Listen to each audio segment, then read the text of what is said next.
J'aimerais un jour sortir d'une comédie française en me disant autre chose que c'était sympa, mais bon.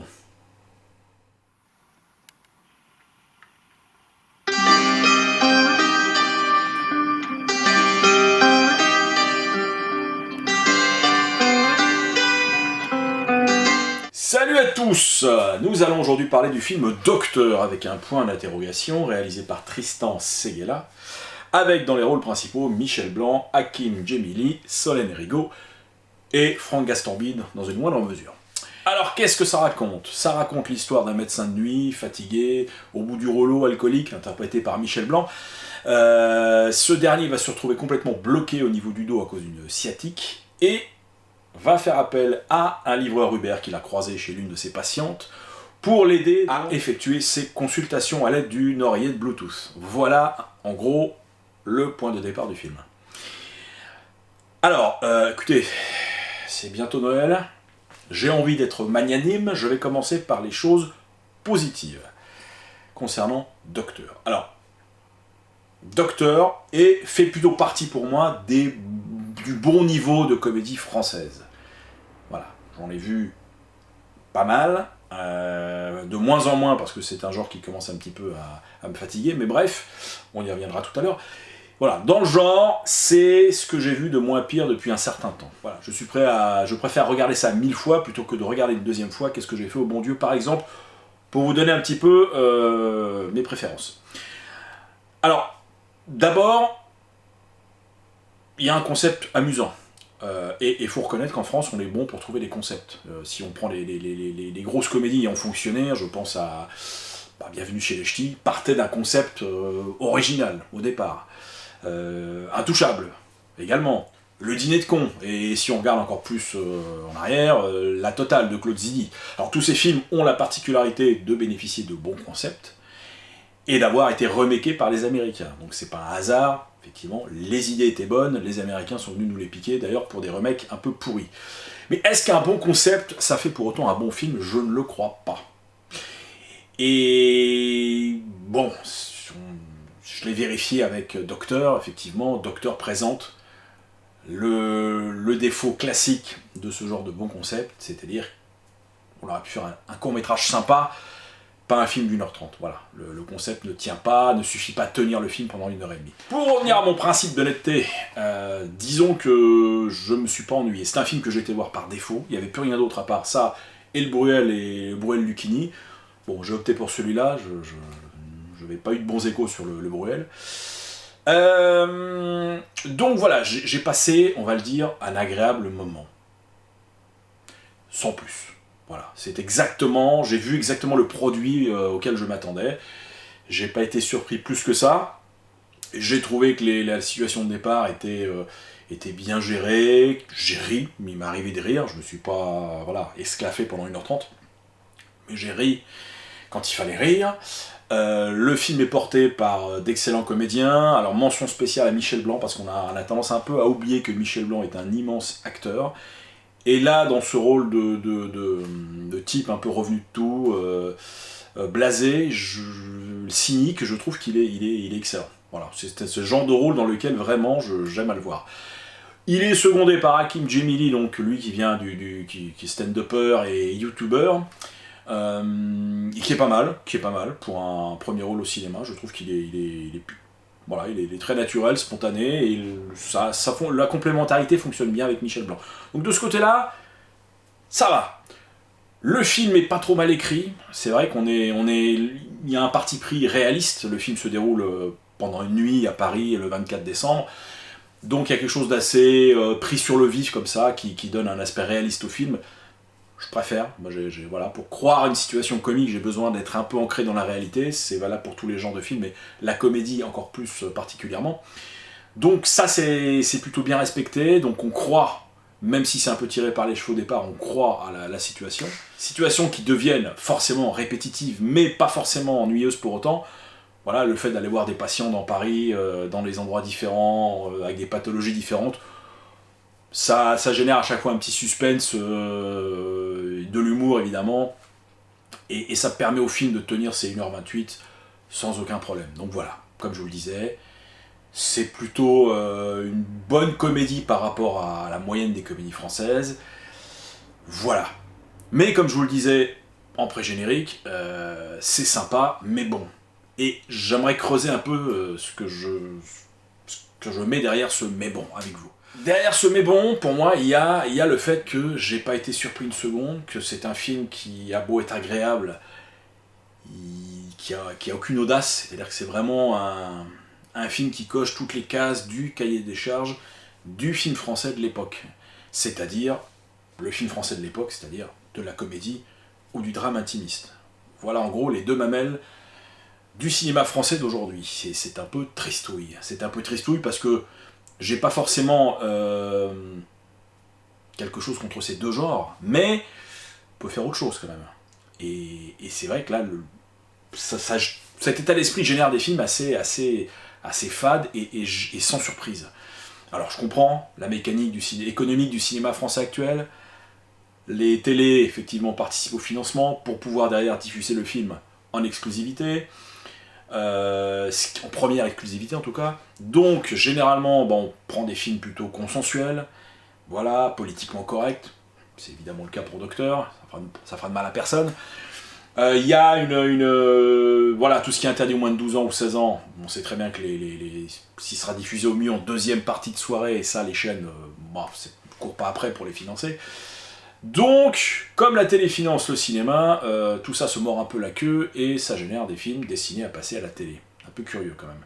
Alors, là on a le cas, par exemple, pour Tristan Seguela, c'est son 3e film, il avait fait 2 comédies assez pourries, je dois dire avant, Rattrapage, en 2017, et je crois un petit peu avant, 16 ans et plus avec Laurent Lafitte, qui était pareil d'un niveau assez pathétique.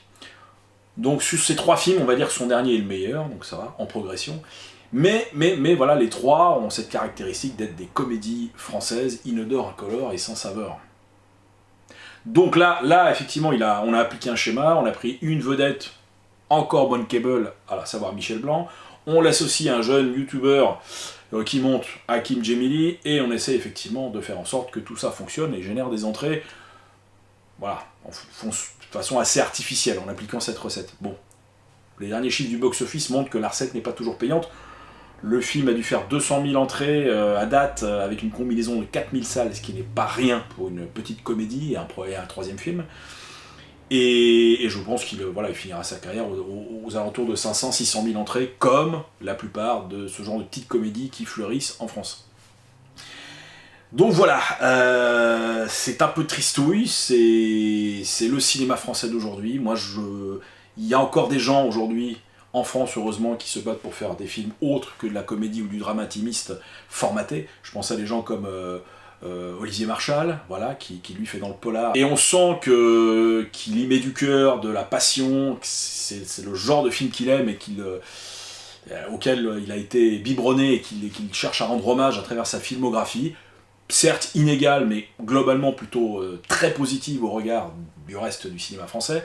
Des gens comme Jean-François Richet, même si je sais que j'ai un peu déféqué sur son Vidocq, qui était un foirage total à mes yeux, mais dont le projet quand même relevait quand même d'une belle forme d'audace. Voilà, un gros film historique en France aujourd'hui, c'est pas forcément le plus simple à faire, donc rien que pour l'idée, je dis respect. On a encore, après, on a des gens qui font carrément dans le fantastique, et bon, très rapidement ils vont ailleurs, hein. Alexandre Aja, salut, hein, ça fait 15 ans qu'il est aux États-Unis. Voilà, donc il y a un système aujourd'hui français qui génère ce genre de film immanquablement, et j'en ai un peu marre, quoi. J'en ai un peu marre. Aller au cinéma, ce n'est pas uniquement passer un moment agréable. Le cinéma, pour moi, c'est pas une paire de charentaises géants fourrés à la moumoute qu'on enfile pour être bien. Si vous voulez être bien, je sais pas, allez voir des potes, allez faire des bouffes avec des copains, allez au sauna, allez... Il y a d'autres façons de se détendre. Le cinéma n'est pas fait que pour se détendre. Il peut l'être, mais il n'est pas que ça. Pitié. Le cinéma, moi quand je vais au cinéma, c'est pour ressentir des émotions. Voilà, c'est ma recherche première. Ressentir quelque chose. Docteur, j'ai pas ressenti grand chose, quoi. J'ai rigolé 3-4 fois, j'ai apprécié la perf de Michel Blanc, et basta. Et ce qui me gêne à nouveau encore plus, alors c'est point de détail, triste, c'est que Le film coche également la case du réalisé par un fils de Tristan Ségala, c'est le fils de qui, vous savez. Ça n'enlève rien à son talent. Il est en train de progresser, c'est son meilleur film sur les 3 qu'il a fait, donc c'est bien. Un garçon qui évolue, mais derrière, pour un Tristan Ségala, qui réalise une comédie, bon, un peu gentillette, mais un peu fade, combien peut-être de futurs Scorsese, de futurs De Palma, qui restent dans l'ombre parce qu'ils n'ont pas les relations, les connaissances, etc. Et je dis ça parce qu'en France, on a à partir des années 90, on a décrété qu'il y avait une exception culturelle française. Mais voilà. Donc, soi-disant, nous, messieurs, on fait de l'art, vous, les Américains, vous faites de la merde à la chaîne, et nous, on fait de l'art. Ça me fait sourire, le fait de refuser de voir le cinéma comme une industrie, comme le font les Américains, bah, c'est pas forcément un bien, puisqu'aujourd'hui, on a une espèce de... Le milieu cinématographique français, c'est une petite aristocratie, c'est un petit entre-soi. Donc oui, les fils d'eux sont légion, alors on va m'objecter, oui, mais bon, il y a aussi beaucoup de boulangers... qui sont fils de boulanger, etc. Oui, d'accord, mais pas à ce point-là quand même, quoi. Je veux dire, les Américains ont quand même si pour eux le cinéma est une industrie, ont une devise simple, c'est tu fais des entrées, on te paye. Voilà. Et plus tu fais d'entrées, mieux on te paye. Un acteur, c'est le mot bankable vient de là. Tu rapportes de l'argent, tu as ce que tu mérites. En France, effectivement, bizarrement, on a une espèce de quasi petite aristocratie du cinéma, de l'entre-soi, avec des gens qui se prennent des cachets qu'ils ne méritent pas, parce que leurs films ne font pas d'entrée. Il y a des gens qui sont payés 1 million d'euros par film, alors que leurs 10 derniers films n'ont pas fait une entrée, enfin, peu d'entrées salles, mais avec le financement télé, etc., bah, tout le monde s'en sort bien. Voilà, c'est une économie en fait interne, le cinéma français, qui ne sert qu'à rémunérer effectivement un certain nombre d'intermittents, et tout va bien, il n'y a pas de débordement, on ne gagne pas d'argent, mais c'est pas grave. Donc, ça m'amuse doucement, parce que quand on pointe du doigt nos voisins américains, qui eux seraient juste obsédés par la thune, bah, en dehors de ces gros blockbusters américains qu'on peut critiquer, hein, voilà, il y a du bon et du mauvais pour moi, tout est discutable, mais en dehors de ces gros blockbusters, il y a aussi une pléthore de petits films indépendants qui sont parfois géniaux, et qui n'ont pas été produits par des grosses majors américaines, donc, et beaucoup plus qu'en France, mais beaucoup plus qu'en France. Combien de fois le petit miracle du petit film qui va générer un buzz et qui va faire des millions d'entrées, combien de fois ça arrive aux États-Unis? Bah, pas mal de fois, quoi. En France, ça n'arrive plus, ça. C'est fini. C'est fini. Il n'y a plus aucune prise de risque. Voilà. C'est ce qui m'emmerde en France, il n'y a plus aucune prise de risque. Le cinéma français, donc comme je vous disais, c'est ça aujourd'hui. Voilà. J'ai rien contre ce petit film sympathique au demeurant, qui m'a fait passer un bon moment en plus. J'ai rien contre lui, mais il est mal tombé. Il est tombé à un moment donné où je sature. J'en ai marre que ce soit ça. Pour beaucoup de gens, le cinéma français, ce n'est pas que ça. On est bon dans la comédie, on a été bon dans la comédie parce que, franchement, sur 10 ans, je peux peut-être sortir du lot 3-4 films, 3-4 bonnes comédies françaises. Tout le reste, quand même, est assez affligeant et fonctionne sur la recette, je prends une vedette, je prends un jeune, et il y en a marre, quoi. Voilà, il y en a marre. Il y en a marre. Des gens comme Olivier Abou, qui font dans le cinéma de genre extrême parfois, bah finalement ne sont pas diffusés en salle, ou très peu. Son dernier Fury a bénéficié d'une sortie technique dans 2-3 salles et basta. Le film a été heureusement racheté par Netflix et on aura la chance de le voir, le grand public aura la chance de voir un cinéma de genre français. Donc peut-être que finalement Jean-Luc Godard avait raison quand il disait Bon, je pense qu'on peut dire que c'est la télé qui a tué le cinéma. Bon, c'est vrai que je me sers un peu de ce film comme prétexte pour un peu déverser ma bile, mais je suis fatigué de voir ça, quoi. Voilà. J'ai été voir ça par défaut. Si vous êtes dans la même situation que moi, vous allez voir ce film par défaut, vous passerez un agréable moment, mais voilà. Vous trouverez ça sympa, mais bon. Bon, allez, j'étais assez méchant comme ça. Je vais vous souhaiter d'excellentes fêtes de Noël. Je vous dis à très bientôt. Dans la foulée, vous aurez une critique de Six Underground, un film Netflix de Michael Bay, qui vaut quand même son pesant de cacahuètes. Peut-être pas forcément pour des bonnes raisons, mais voilà. Je vous souhaite de bonnes fêtes en tout cas. Merci de me regarder, continuez à me suivre. Pour les autres, n'hésitez pas à vous abonner, ça me ferait extrêmement plaisir. Amusez-vous bien, passez d'excellentes fêtes et ciao.